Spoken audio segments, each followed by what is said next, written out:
Psalm 82 presents a unique scene in the Bible. God stands in the assembly of the gods. He judges among the gods. The text continues, "How long will you judge unjustly?" I said, "You are gods, and all of you are children of the Most High, but you shall die like men." This brief hymn is part of the Book of Psalms, attributed to Asaph, a singer in the Davidic court. Its language is bold. It shows God presiding over an assembly of gods whom he rebukes for their injustice. The key word is Elohim, which in Hebrew can mean God in the singular or gods in the plural. Here it seems to be used in both senses. God, Elohim singular, is standing among the Elohim, plural. The verse suggests the existence of a real heavenly council where decisions about the earth are made. That council is also mentioned in Job 1:6. One day the sons of God came to present themselves before the Lord. The scene in Job shows God gathering his sons, spiritual beings who present reports about their administration on earth. Psalm 82 echoes this idea, a divine council that is accountable to the Most High. 2. The divine council. In ancient biblical theology, the notion of a divine council is not isolated.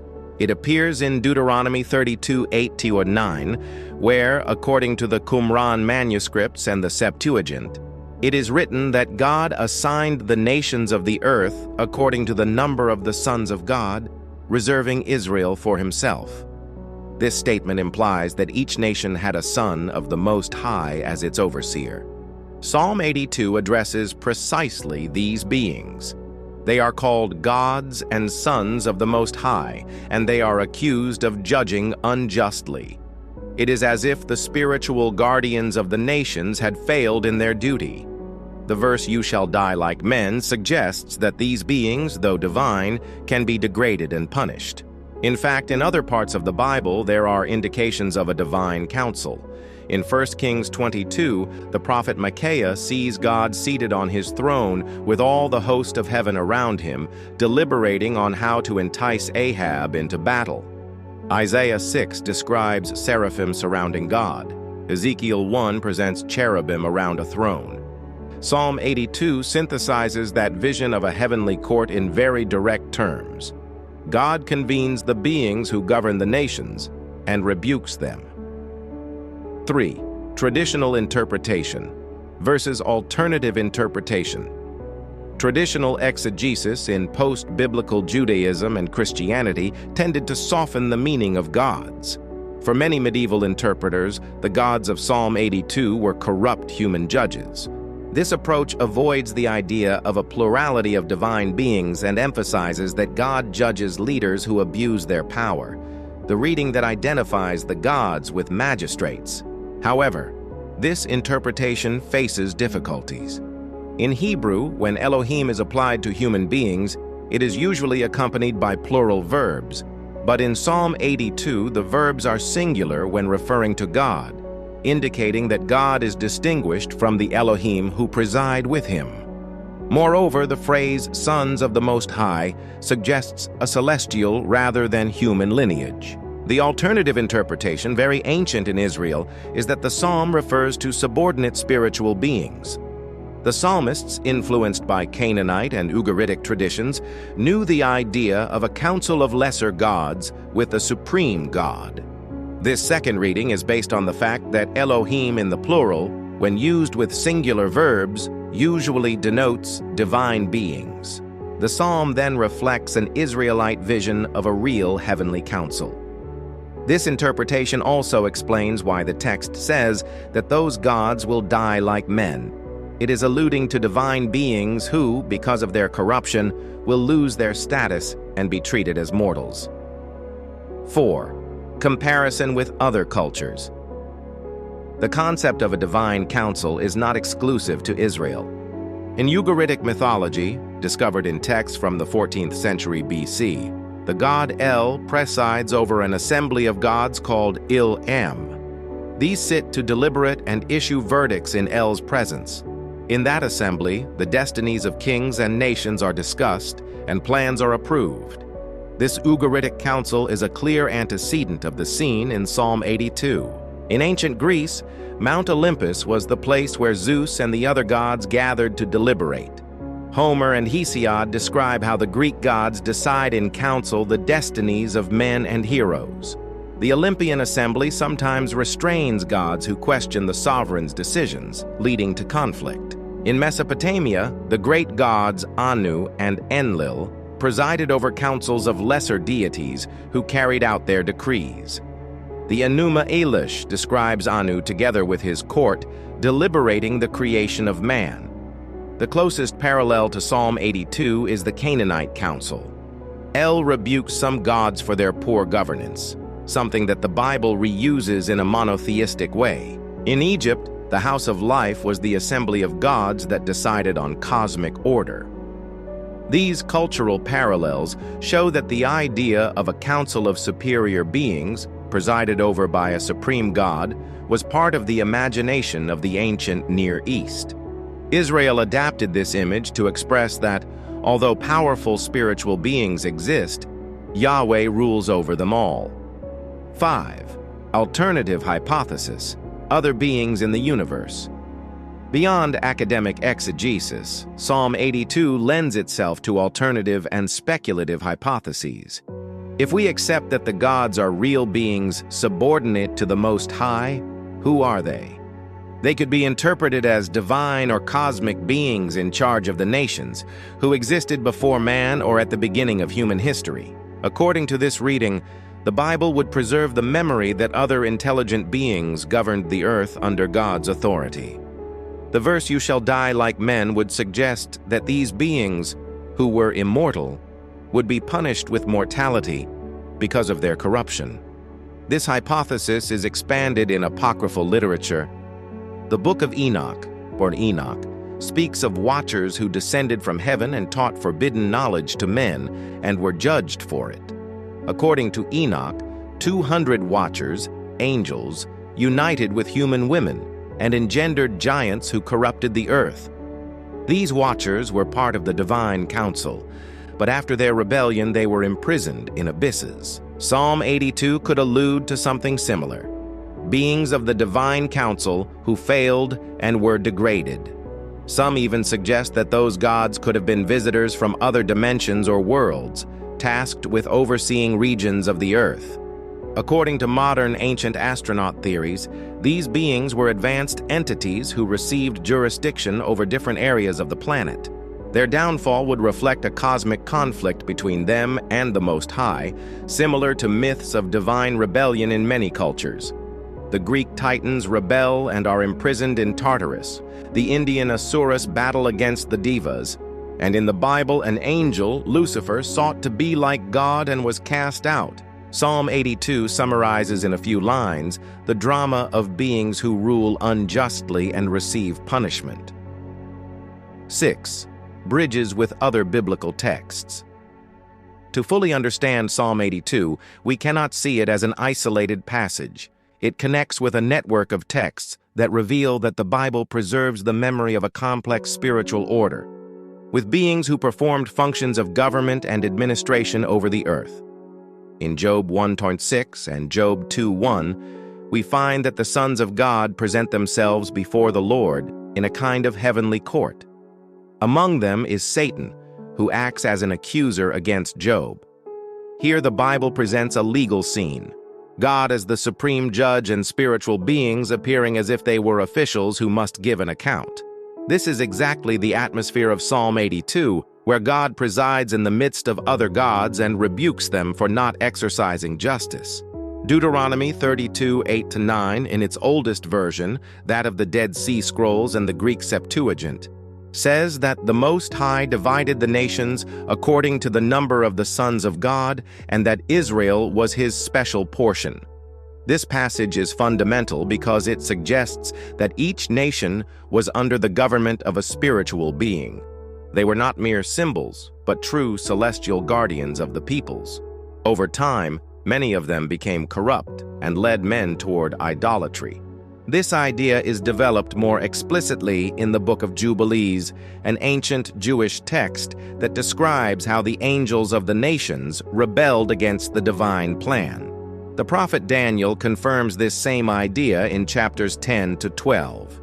There, an angel speaks with Daniel and reveals that he was delayed by the prince of the kingdom of Persia until Michael, the angelic protector of Israel, came to help him.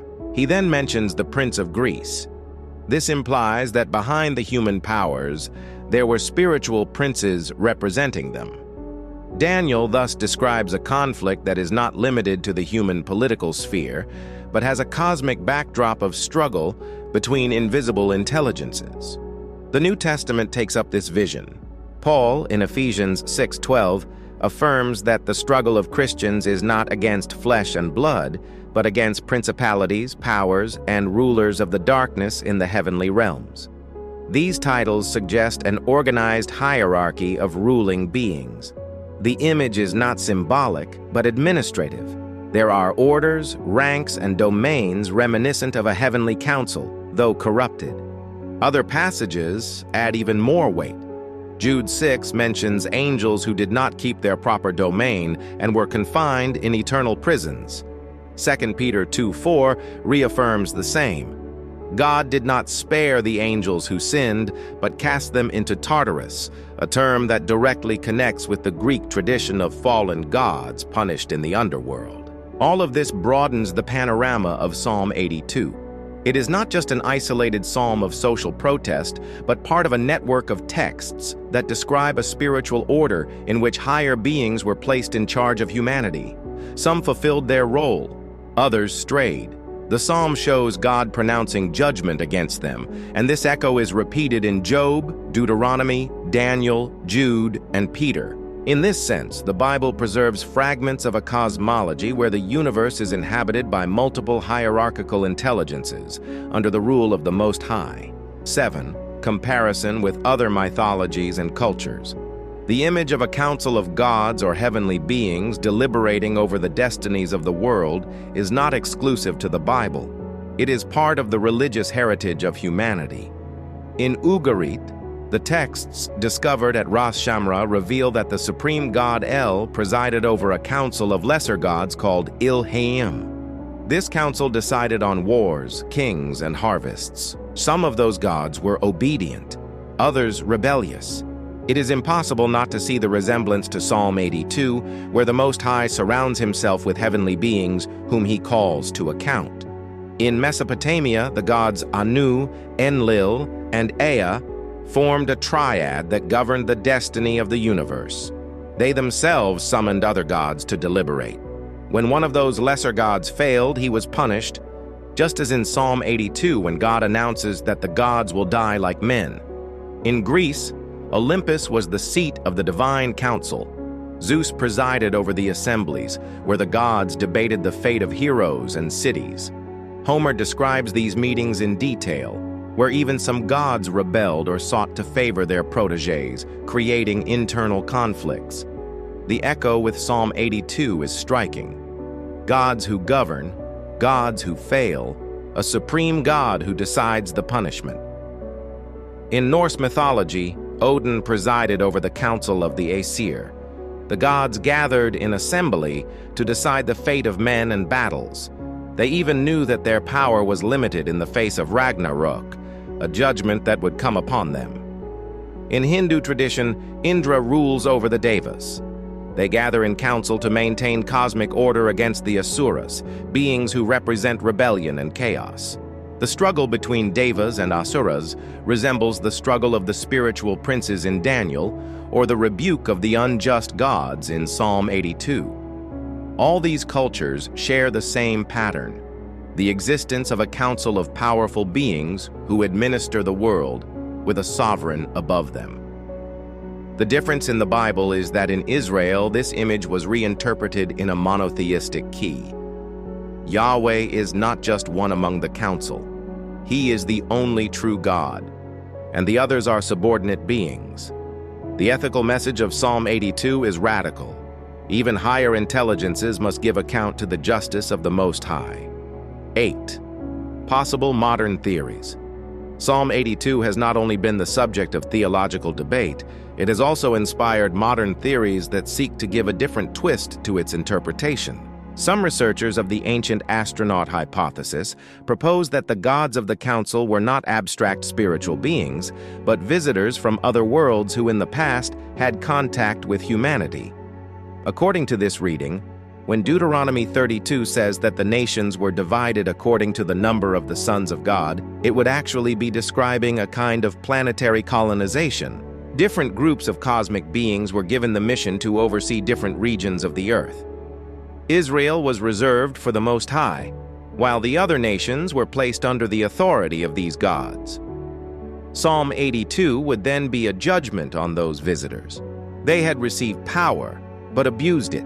They ruled with injustice, promoted wars, idolatry, and oppression. That is why the Most High condemns them to lose their immortal condition and be reduced to the fate of men. This vision fits with accounts from multiple cultures that tell how divine or semi-divine beings lived among men and then disappeared. The Greek Titans were defeated and cast into Tartarus. The Hindu Asuras were vanquished by the Devas. The giants of the Book of Enoch were destroyed by the flood. In every case, the same plot repeats. Superior beings intervene in human history, corrupt their mission, and are punished. Other researchers have taken the theory further and suggest that the gods could be interdimensional intelligences, not necessarily extraterrestrials in the material sense, but entities that inhabit planes parallel to ours. From that perspective, the divine council would be a council of interdimensional beings who oversaw the evolution of civilizations. Psalm 82 would be the record of how some of those beings failed in their interaction with our world and therefore received condemnation. Although these theories are not accepted in academic circles, they are attractive because they open the possibility that biblical accounts are not just metaphors, but encoded memories of a real relationship with higher intelligences. Psalm 82, interpreted in this way, becomes an ancient testimony of a cosmic conflict that involved humanity, a conflict where beings who seemed eternal were judged and dethroned. 9. Conclusions and questions for the audience. Psalm 82 confronts us with an unconventional image of the Bible, a God surrounded by other powerful beings, judging them and stripping them of their power because of corruption.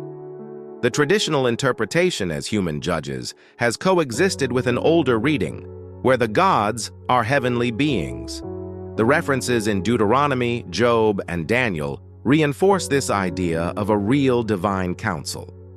The parallel with neighboring cultures shows that Israel was not unfamiliar with the language of a council of gods. The alternative hypothesis suggests that the Bible preserves traces of a broader vision of creation, divine or cosmic beings that preceded man and ruled the world, but failed.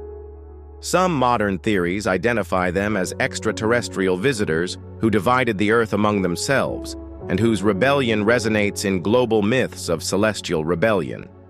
Psalm 82 raises provocative questions. Did a real council of spiritual beings exist? Why did they become corrupt? Were there other intelligent beings on earth before man? Is it possible that stories of giants, fallen gods, and watchers are distorted memories of that era? The answers remain open. What matters is that this psalm invites us to look at the Bible with new eyes, to explore its recesses in search of hidden messages, and to ask ourselves what other mysteries the sacred text holds. In the end, the conclusion is twofold. On the one hand, God is supreme over any other intelligence. On the other, the Bible hints that God's universe is more populated and complex than we think. Do you dare to explore these possibilities? What do you think about the idea of heavenly beings administering the world and failing in their mission? Do you believe Psalm 82 refers to human judges or to angels? Is it possible that those creatures are the protagonists of myths about giants and fallen gods in different cultures? What implications would it have to accept that we are not the only intelligent beings created by God? These are questions that arise when contemplating the mystery of the divine assembly.